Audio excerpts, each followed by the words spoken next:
Welcome back to another Purpose Served podcast episode. I'm your host, Daryl Wingfield, and today I'm going to be talking about a lot of important things that's been going down, in the realm of Purpose Served, also in the realm of the climate of this world that we live in, and everything's getting pretty freaking crazy.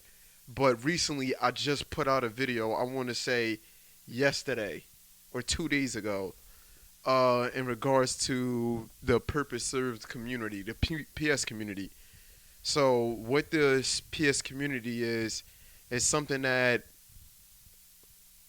I had in mind since I would want to say last year when I started all of this off. Purpose Serve initially was an initiative to help people become a better version of themselves through pushing the limits of what they're capable of and what they think of themselves as. And at the time, I didn't really have an idea for myself of what that would really be, because at the same time I was still trying to figure myself out, in the whole grand scheme of things. But I made this video in regards to three specific things, and this is related to the PS community, which is very, very important. And this is going to be the context of this video: is your emotional well-being, your social well-being, and your mental well-being. All three of those components is like really, really important, and maintaining that is essential to get the best out of the life that you live if you look at it the right way. You know, like for example, social well being is just like pretty much what is your relationship to your society, the friends that you have, your coworkers. What is the quality of the relationships that you have with your friends. You know what I mean, and how intense is that friendship. These are the things that's gonna, in essence, give you a meaningful life, and also, in a way, give that person uh, a life, a purpose as well, and meaning as well. Like you draw from that, and just to, I guess, make this a little less serious. It's just that if you got honest truth, when you and your friends all get together, what is that feeling that you typically feel when you're around them? People that you care about. Are you feeling bad? Are you feeling good about those interactions and everything? But that's going to definitely tell you the the quality of your life is those interactions. On the opposite end of that is, say for example, you don't have the best interactions with your friends and your peers and your coworkers. How do you think that you're going to carry yourself throughout the day, when you're talking to a stranger or when you're communicating to other people? you know Say for example, you got friends that's always getting over on you. You're like the only friend in a group that has a car, and nobody else has a car. But at the same time, they're not trying to give you any money for gas. They're not trying to contribute to when you get a flat tire, for picking one of them up or anything. But at the same time, when your car go down, it's like, yo, who's gonna help me now? And those friends disappear. Those are dynamics of friendships as well. Just because you knew a person for X amount of time, you feel as though you're obligated to still be this person's friend, even though they may come across as an asshole to you. You still end up being cool with them.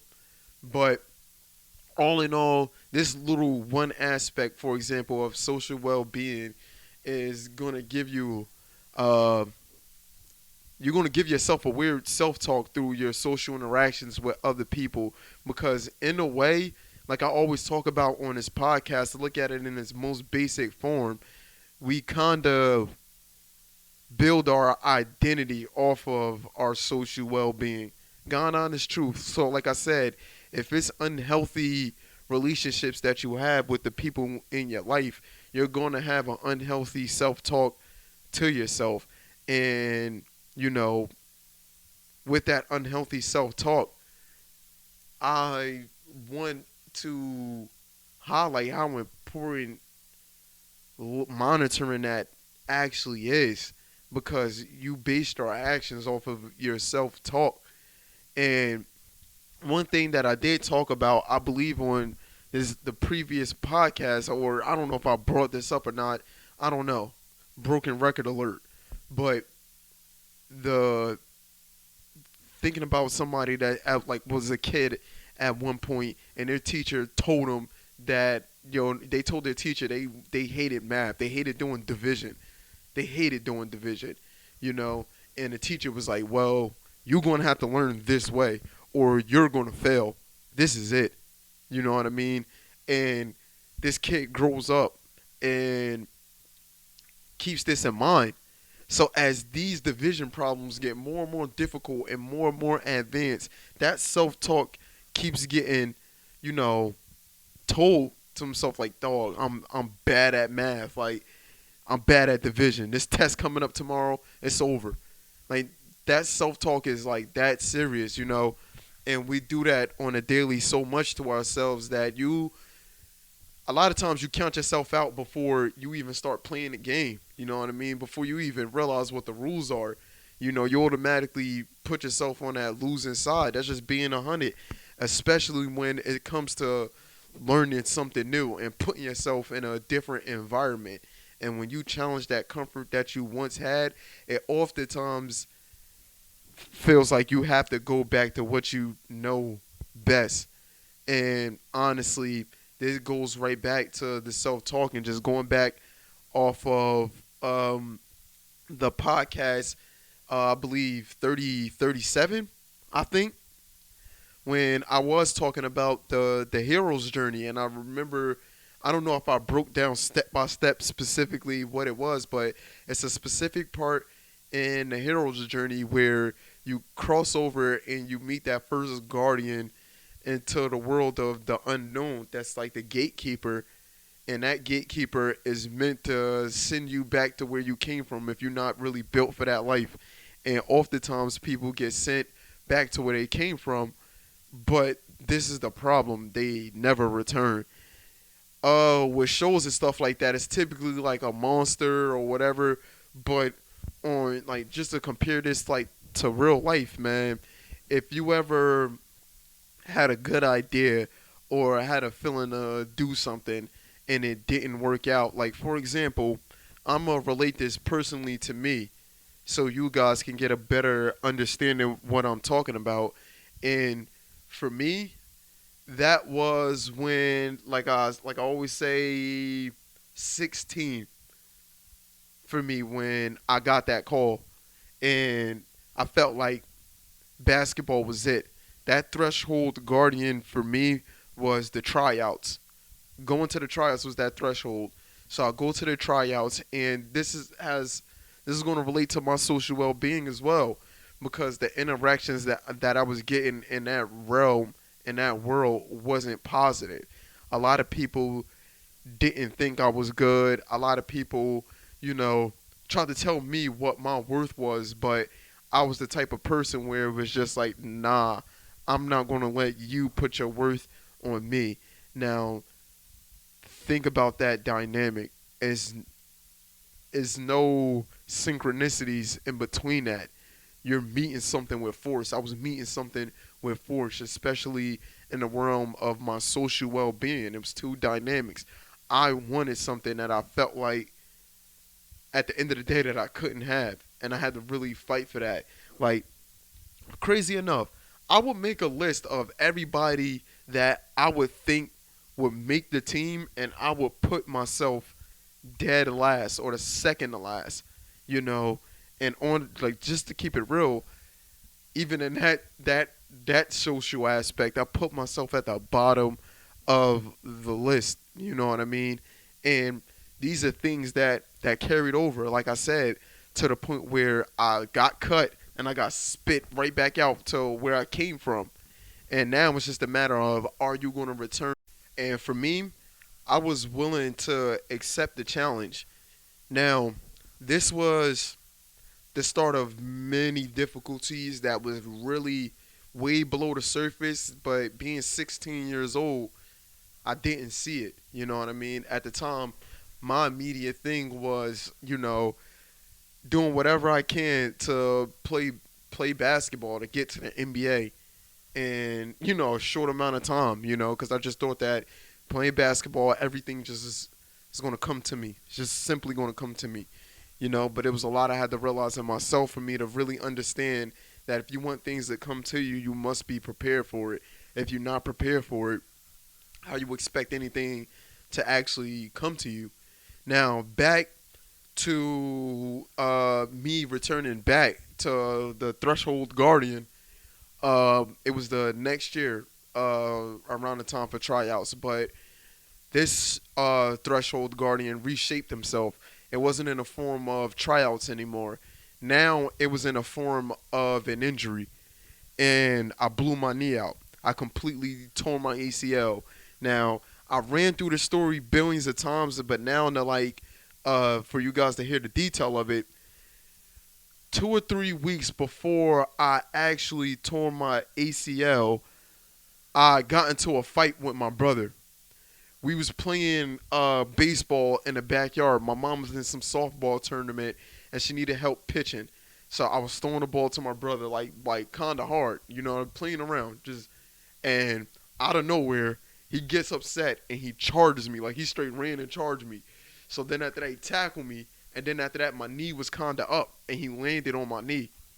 And when I was walking after that altercation, I was walking back to the basketball court around the corner from my house, and I noticed that I couldn't straighten out my leg. It hurt a lot to try to like completely straighten out my leg, but I shot on it, I was playing on it or whatever. But then after that, as time went on, I say like a week, I knew that something wasn't right because I couldn't straighten it out. But I was just like, you know what, bump it. So this is like the fall season of our high school basketball, and we was down by, I won't want to say like 20. I'm not playing good at all. I'm playing garbage. It's like 2 minutes or a minute left in the game, and I'm going down on a fast break, and I go up with my left hand for a left hand layup. Now my right knee was the knee that was messed up, so the guy behind me tried to chase me down, tried to LeBron James block that joint off the glass. And I'm mad I didn't get an and one. They didn't blow the whistle or anything. But when I came down, I twisted. Was going as soon as I planted, I was going towards the right. And then just like that, I just dropped. I felt like a blood a bunch of blood started rushing through my leg. It felt like my leg was on fire. And I remember dropping, like holding my knee. At the time, I did not know what an ACL tear was or any of that. I didn't know. I wasn't really used to getting hurt. I believe that I broke my wrist a couple of months before that at the end of my sophomore year for grabbing a rim. And then I swung my legs. And when I went down on the ground, I had my arm sticking straight out. So that's how that happened. But ultimately, go to the hospital. They take the x-rays and everything of my knee. My friend's mom had to take me there. But I was sitting there like, what? How are they going to say? It felt like my leg was broke in my head. So I'm like, all right, they saying that it's nothing there. And I'm like, something's definitely up with my leg. I can't walk on it, you know. But then eventually I went to my athletic trainer's office the next day, and he immediately told me. He wobbled my knee, and he was like, yeah, you tore your ACL.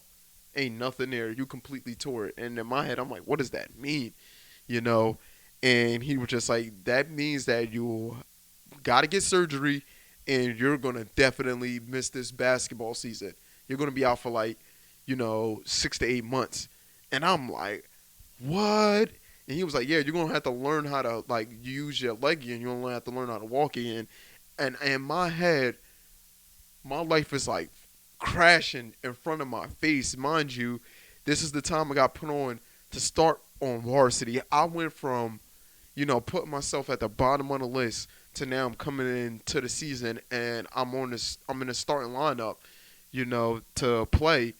And now, I'm dealing with this torn ACL, and they're telling me that I'm gonna miss my junior year, which is such a important year as a student athlete. And I never got a chance to play any time before that. You know, now this is a part of me dealing with the other two aspects which I talk about. I went from social well-being, now I'm dealing with the mental well-being and emotional well-being, which all three goes hand in hand, you know. But the emotional well-being during this time for me was facing myself, you know what I mean, and feeling like a lot of things was too good to be true. Things was meant to end bad no matter what. Um, I wanted to quit. It felt like, God honest truth, it felt like I was working. I worked so hard, the hardest I ever worked in my life. And when the moment came, God said, no, this is not for you. And that's how my 16, 17-year-old self was looking at this situation at the time. But little did I know, like, how important in the grand scheme of things all of that was. I didn't see it. In retrospect now I do.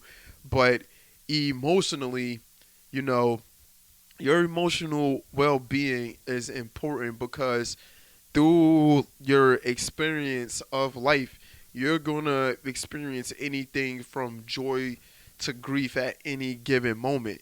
Now, to, practice, emotional well-being, you have to learn how to, you know, see the quality of life and everything instead of the quality of death and everything. And this is what I mean by that. If you like give off vibes like, this ain't it, I don't feel like doing this, I don't really necessarily care about that, all of that, those is like in a weird way kind of drastic, but it's like it's death vibes, you know what I mean? It's not thriving. Life is thriving. When you got death, that means that, life isn't thriving. And the opposite end of the spectrum, when you experience happiness, joy, gratitude, and all of that, this is just like you're living a thriving life, but that's like really important to your emotional well-being. And even when you do feel those opposite emotions, which you're going to feel, and if your goal is to like feel happiness all the time, it's going to be completely hard. I say that on this podcast a lot, but learning how to integrate those feelings when you're feeling down and depressed, that's it. I got always references to basketball all the time, but quick story about the late great Kobe Bryant and how the Black Mamba was born. The Black Mamba was born out of the importance of his mental well-being and his emotional well-being. Around that time, he was back in 2003 dealing with that case, and also he was dealing with turmoil on the team with him being who he was, and retrospect to the other superstar that he had on his team who had an ego as well, which was Shaq. And going back home and dealing with those real life issues of whether or not his wife was going to leave him or not, and him losing his family and all of this, it weighed on him, you know what I mean? And then he got to the point where he didn't feel like basketball was his refuge anymore, like he can go to the basketball court and be himself. In fact, he said that it felt like he was being bombarded, because he could hear everything that the crowd was saying about him, going into these places like Denver and Utah and all of this stuff. He heard them. But that's when the birth of the Black Mamba was created, and his exact words, he said that Kobe had to deal with this stuff off of the court. You know what I mean? The Black Mamba steps on the court and he handles his business. Fuck everybody. That was his mentality. And off of those negative emotions that he was feeling. And he didn't hide from them. He embraced them and he wore them. And crazy enough, through that approach of him embracing that approach, he went down um I would want to say a non-welcoming path while he was playing, especially in his prime years, because he gave off the vibe that I'm not a person to like. You're not supposed to like me, you know? And in a way that helped him deal with a lot of like problems. But at the same exact time, he was willing to push himself and challenge himself even when he was unsure of himself. And honestly, that's the one thing that I push you guys to try to do, and giving real life examples from every single person that was, awesome enough to share their story on this podcast, which I truly, truly appreciate.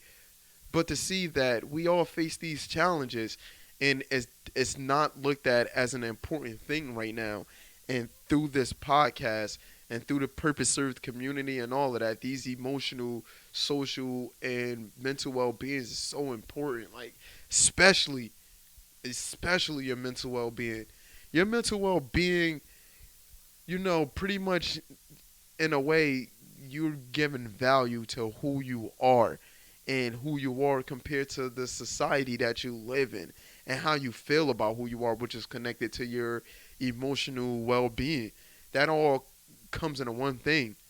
And if you are unsure about yourself and unsure about a lot of things that you seem to be questioning a lot when it comes to living a life you want to live and what you think that you're capable of. I created the purpose served community for that exact reason, because personally with my life, while I was navigating what I was trying to do, the biggest hindrance for me was feeling like nobody was trying to support me and nurture what I was going on. Like nobody like cared, which oftentimes led me put my head down and try to gun for it. But when, I met that threshold guardian and got chewed and spit up, I would go back to what I was comfortable with.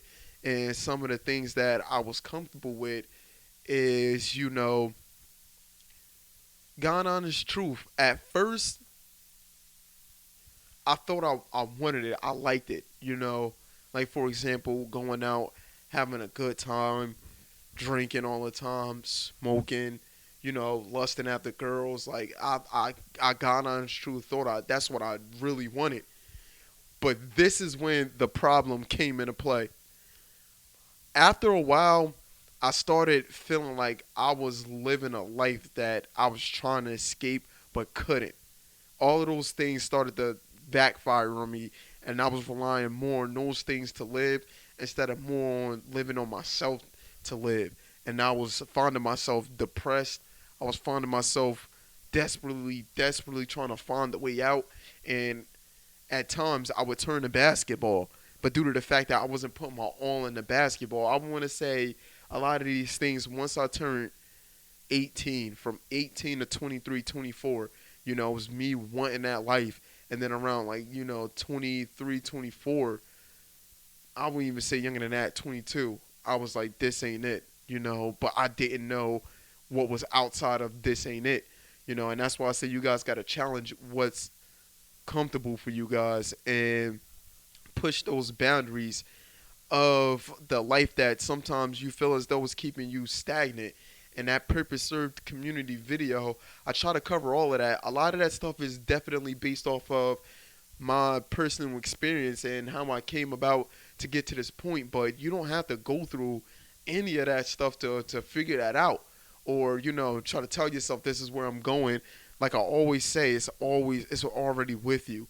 And if this resonates with you, I'm trying to have 1,000 people join this PS community, because with the climate, like I said, of everything now, we are living in a period of uncertainty due to the fact that it's a lot of things, for example, with technology that's making things more accessible. People are able to connect with each other way better than they ever have in human history. Like, that's crazy.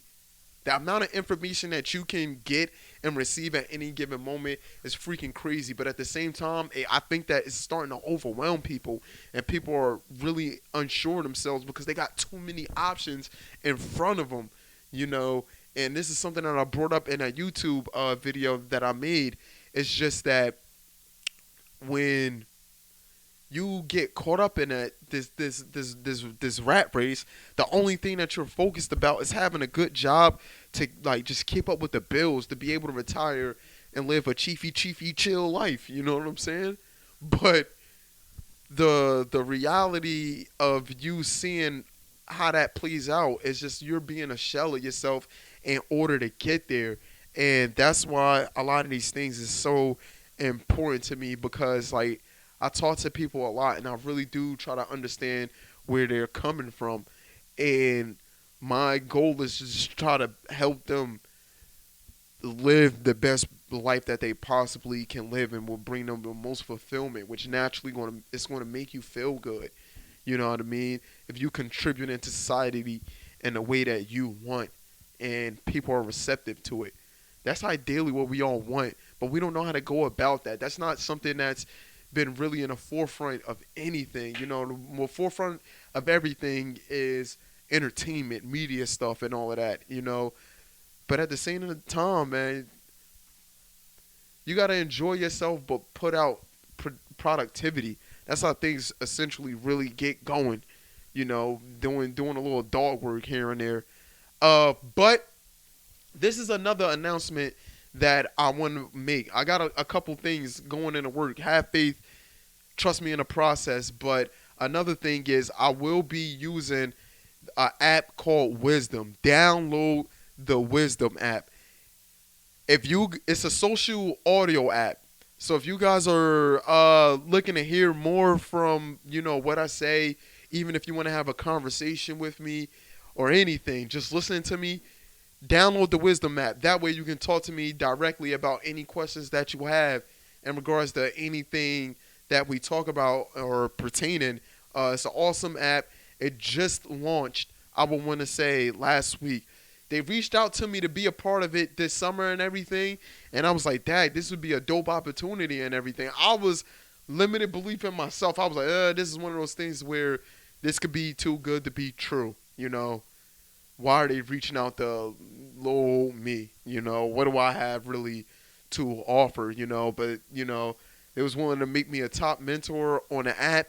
They feel as though the things that I talk about, you know, can help somebody's life. And for me, that meant a huge deal to me. But now that it's out there, I want to put this out there for y'all as well, because more than anything, y'all are important to this vibe. You know, shout out to everybody right now that made it this far in this podcast. I really, really appreciate you guys tuning in time after time after time, no matter what country you're in, no matter what state you're in the United States. Just please, I really want you to know, if you're watching this, if you can see me, you catch this eye contact, and if you can hear this voice, you really do matter, and you have a point, and you have a purpose, you know.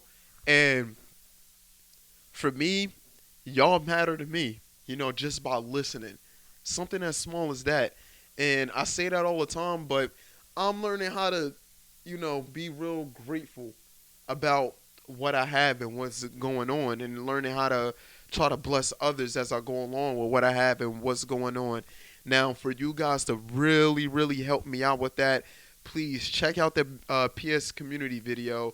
It should be, you know, somewhere up here for YouTube, or if you're listening to this, it should be in the link in this description to this podcast. Like I said, my goal is to have 1,000 people join this PS community to start off with. That's a crazy number. Now, for me, I don't have a social media following or none of that, but I'm about to start making my presence known. I feel like it's needed at this point. But for the OGs, the real OGs, that's been holding me down, you know, since the first 10 episodes of this podcast, y'all the ones that I'm gonna really need help from, man. The ones that's watching and everything. If y'all feel as though this resonates with you and you were moved in some type of way on this and you don't even know what to do, but you feel inspired right now, that like, I relate to that. Like, then simply join the PS community. For everybody that's listening and have been listening, join the PS community. Create a post. Put how you feel out there, you know what I mean? And watch the love and support, man. I want to build a nurturing environment where people are encouraging other people to live the life of their dreams. You know what I'm saying? Go after them aspirations that they have. Go after them goals that they got, and show nothing but love for them to go after that. You know what I mean? Because that's what I'm trying to do, and I'm grateful enough to have reached the hump. Like, I'm grateful enough to say, like, in the beginning of this year, I was playing on the Delaware Snipers. Shout out to Emily, um, blessed me with that opportunity. And just to say that I play professional basketball. You know what I mean? I'm a professional basketball player. You know, that was a hard thing for me to accept, but I put in a lot of work, and there's still so much more work that I gotta do. But while I'm doing this, I want to show you guys that it's possible, even ranging from, like I told you, where I started off as. I didn't think so, but this led me to the Threshold Guardian until I was able to get past that Threshold Guardian. And that Threshold Guardian granted me access to that unknown world where our gift is at. So when you meet with them challenges and them shortcomings, stand tall, yo. Stand tall. Be thorough. You know what, man? I'm about to start getting hype on here. Y'all about to start hearing my hype energy. I'm about to be on 1,000 now. Listen, man. Do what y'all gotta do. Y'all more capable of it than what y'all think. And I'm being dead serious. Y'all gotta trust me. The trust factor right now with this PS community gotta be real. You know? But all in all, thank y'all for tuning in. Serve your purpose. Let's get to 1,000. Peace out. Deuces.